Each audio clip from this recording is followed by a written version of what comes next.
In today's video, I'm going to teach you how to train your staff to use QuickBooks Time in the browser. We'll walk through exactly what to show your team using the web interface so everyone understands how time tracking fits into their day and how managers keep everything accurate. Begin by opening your browser and logging in to QuickBooks Time.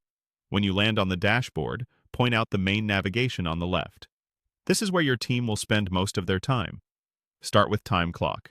Use this view to demonstrate how employees clock in at the start of a shift and clock out when they're done. Explain that clocking in creates a live time entry and clocking out finalizes it.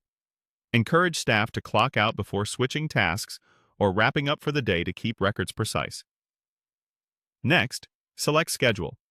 Show your team where they can see today's assignments, upcoming shifts, and any changes posted by a manager.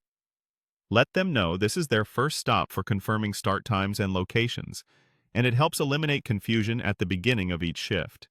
Move to time entries to cover manual entry. This is helpful if someone forgot to clock in or needs to record hours after the fact.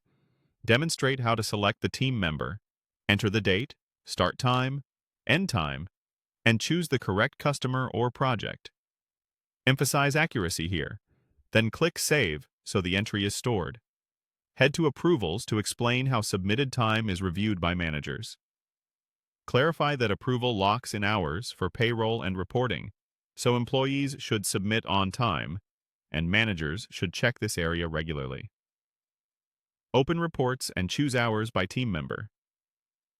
Show how this report summarizes total hours worked and can be viewed by employee or grouped by customer. It's a simple way to verify that hours look correct before payroll.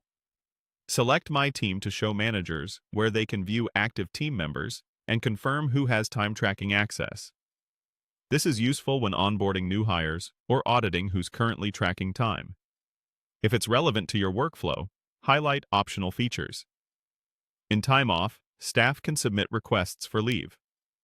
Under Projects, teams can assign hours to specific jobs or clients, which keeps billing and job costing clean. Remind everyone to save or submit their time entries and to review their hours weekly to catch mistakes early. If this video helped, please like, subscribe, and share. Thanks for watching.